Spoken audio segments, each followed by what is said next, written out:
بسم اللہ الرحمن الرحیم الحمد للہ وحدہ والصلاة والسلام علی من لا نبی بعدہ اما بعد۔ میں فیصل آباد سے محمد طاہر حبیب آپ حضرات سے مخاطب ہوں۔ سب سے پہلے میں یہ عرض کرنا چاہتا ہوں کہ ختم نبوت کا ایک عقیدہ اسلام کا بنیادی عقیدہ ہے۔ اس عقیدے کی حفاظت ہر مسلمان کی ذمہ داری ہے۔ اسی ذمہ داری کو ادا کرتے ہوئے ہمارے ختم نبوت کے مجاہدین میدان عمل میں ہیں، کام کر رہے ہیں۔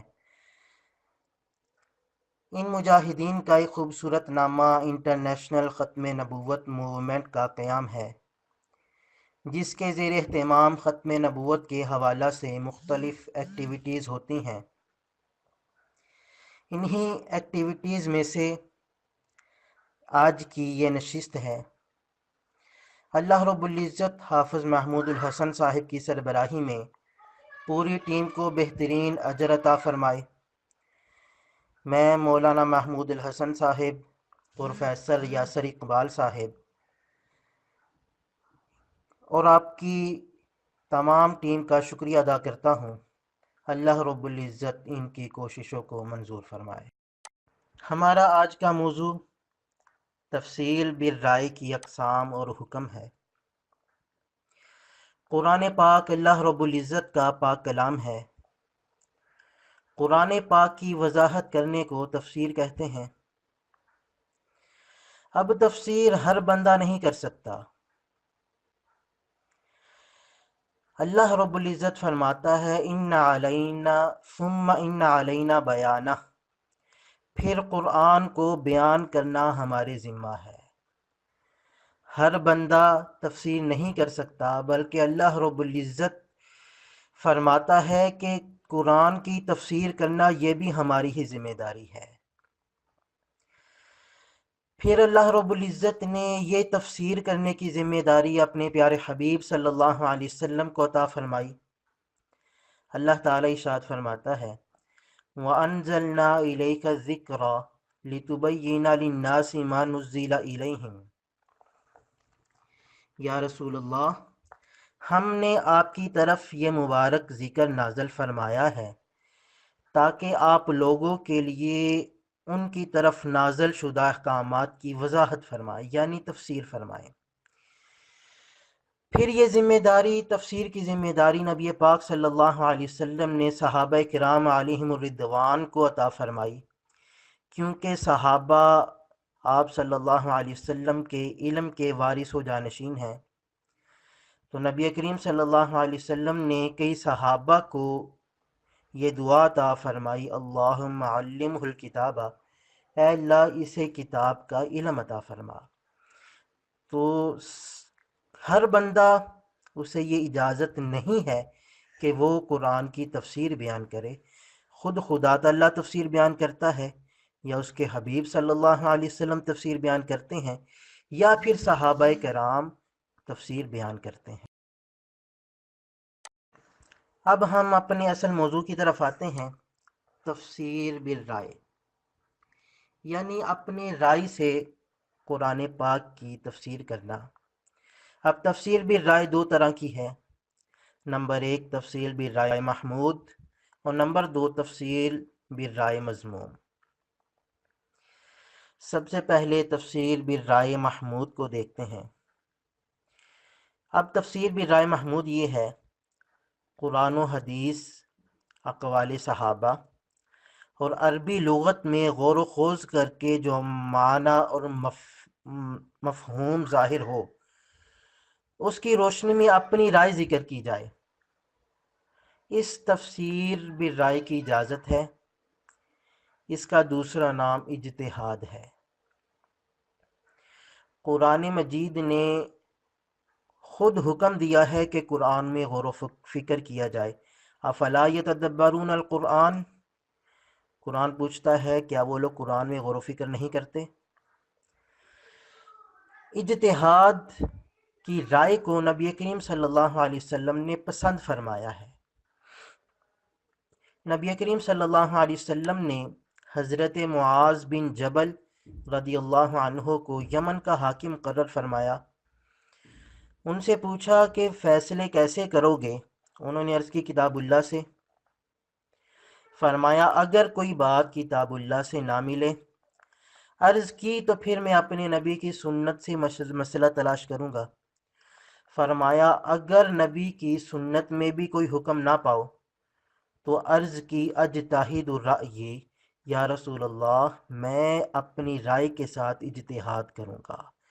تو نبی کریم صلی اللہ علیہ وسلم نے اس بات کو پسند فرمایا اور ان کے لیے دعا فرمائی۔ اب ہم آتے ہیں تفسیر بالرائے مضمون کی طرف۔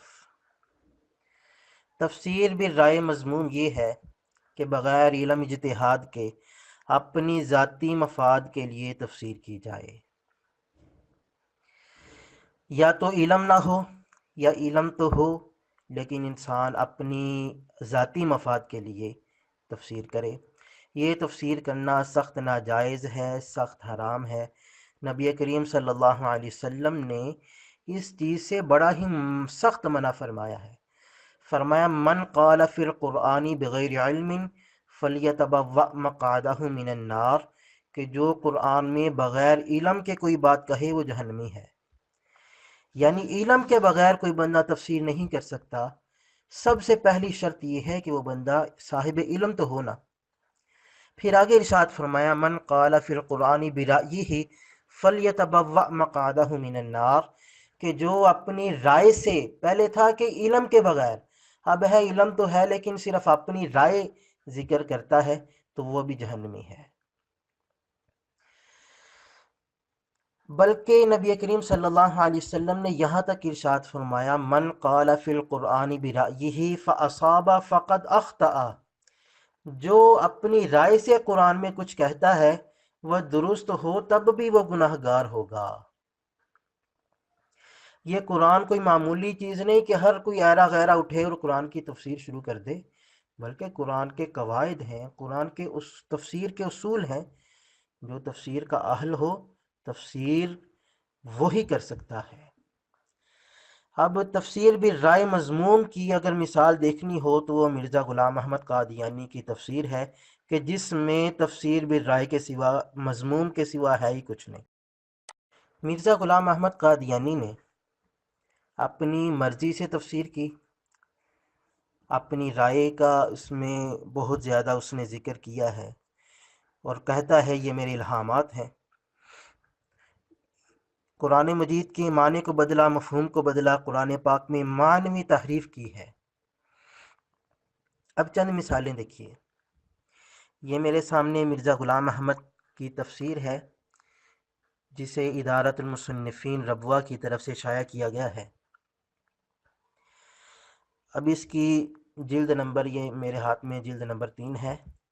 اب یہ سورہ بنی اسرائیل شروع میں ہے، یعنی واقعہ معراج بیان ہو رہا ہے۔ سبحان الذی اسریٰ بعبدہ لیلا من المسجد الحرام الی المسجد الاقصی۔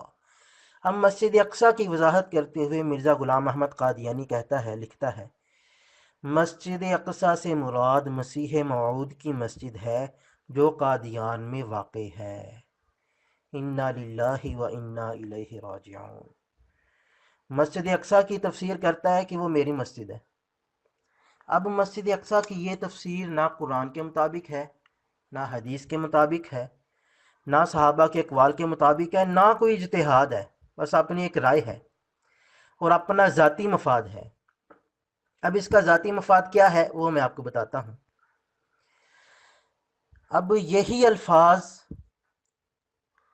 روحانی خزائن میں بھی موجود ہیں۔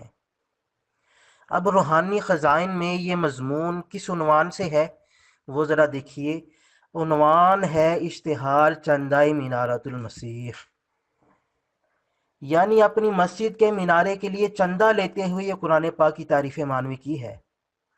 اب میں آپ کو اس کا سکرین شاٹ بھی سینڈ کروں گا کہ جس میں روحانی خزائن کے اندر اس عنوان کے تحت یہ اس نے لکھا ہے، بلکہ آگے جا کر لکھتا ہے کہ یہ یروشلم کی مسجد اقصی مراد نہیں بلکہ قادیان والی مسجد اقصی مراد ہے، اور پھر نبی کریم صلی اللہ علیہ اس کا دعویٰ ہے کہ نبی کریم صلی اللہ علیہ وسلم کا ایک معراج زمانی ہے، جو میں جو ہے وہ سرکار بن کر آج تشریف لایا ہوں معاذ اللہ۔ تو اب میں اس کا سکرین شاٹ بھی آپ کو حضرات کے سامنے پیش کرتا ہوں۔ اب قرآن کا غلط استعمال کیا ہے صرف چندہ لینے کے لیے۔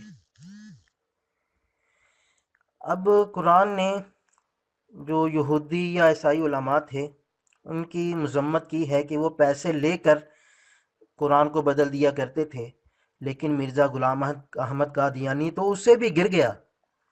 ابھی چندہ ملا نہیں، ابھی چندہ ملنے کی امید ہے تو لوگوں کو یہ بتا رہا ہے کہ بھئی میری مسجد کے لیے چندہ دو، یہی مسجد اقصیٰ ہے، اور پھر باقاعدہ آیت بیان کر رہا ہے جس میں مسجد اقصیٰ کا ذکر ہے، اور کہتا ہے کہ یہ پیشین گوئی تھی میری مسجد کے بارے میں۔ اصل میں نا مرزا نے دعوے اس قدر کیے ہیں کہ اس کو دعوے کرنے کی عادت بہت تھی، عادت ہو گئی، جب بھی کسی چیز کی تعریف سنتا اس سے رہا نہ جاتا، فوراً اس کا دعویٰ کر دیتا۔ نبی کی تعریف سنی، نبوت کا دعویٰ کر دیا، رسول کی عظمت کا تذکرہ تھا، رسول ہونے کا دعویٰ کر دیا، جب امام مہدی کے سامنے آئی تو امام مہدی ہونے کا دعویٰ کر دیا، جب مسیح موعود کا تذکرہ سنا تو کہہ دیا بھئی میں مسیح موعود ہوں۔ ابھی ہجر اسود کا دعویٰ کیا، اصحاب کہف کا دعویٰ کیا، ابراہیم ہونے کا دعویٰ کیا، میکائیل ہونے کا دعویٰ کیا، حتیٰ کہ محمد الرسول اللہ ہونے کا بھی دعویٰ کیا۔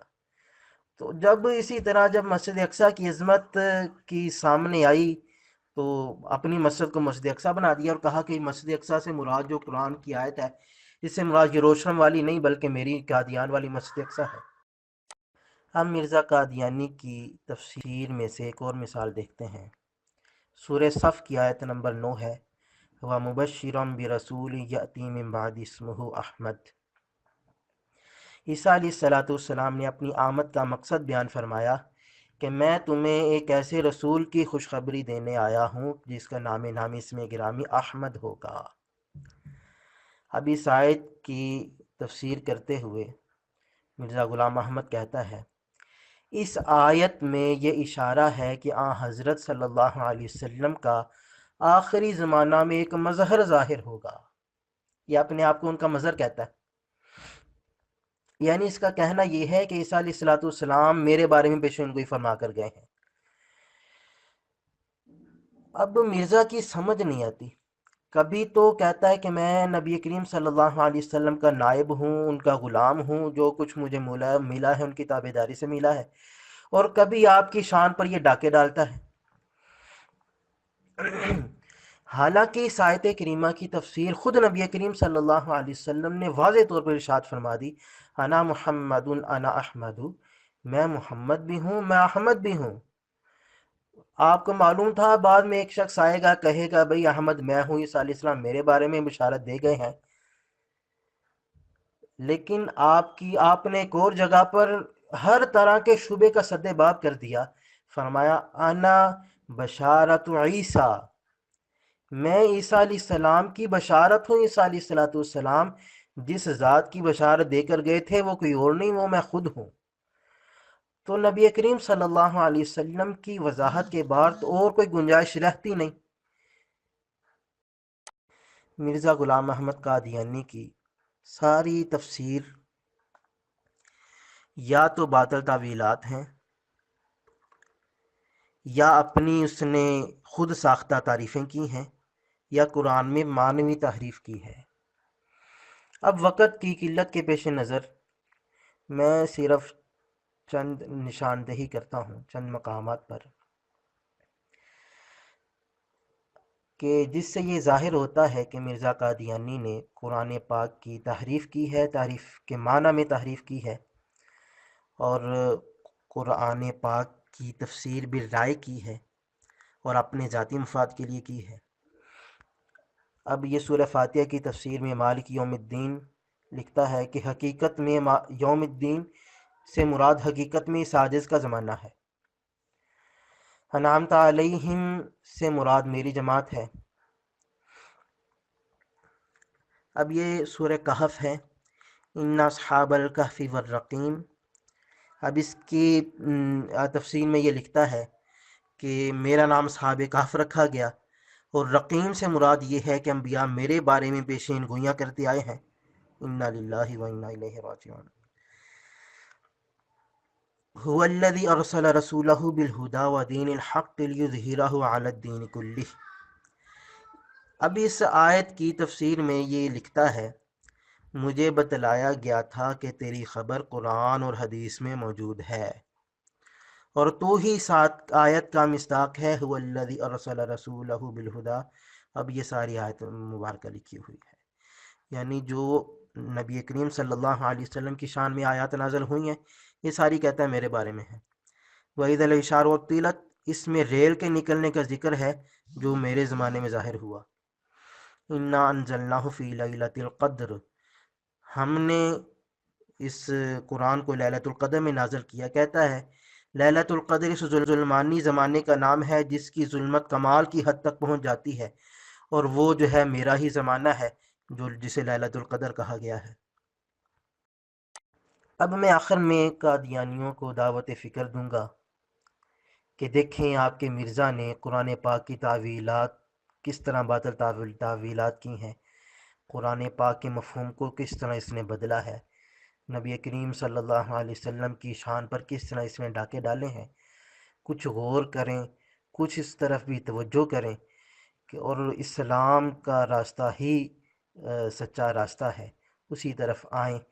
آخر میں پھر سے جناب محمود الحسن صاحب کا شکریہ ادا کرتا ہوں، ان کی پوری ٹیم کا مشکور ہوں، علامہ شریف سعیدی صاحب، جناب عمر تسلیم صاحب، جناب احمد رضا رضوی صاحب، جناب جواد گل صاحب، پروفیسر عاشق علی صاحب، عدنان حمید صاحب، اسامہ صاحب، عمر بٹ صاحب، عبد الواسط تابانی صاحب، سردار عاصم صاحب، ان سب کے لیے میں دعا گو ہوں۔ اللہ تعالی ہم سب کا حامی و ناصر ہو۔ وآخر دعوانا ان الحمد للہ رب العالمین۔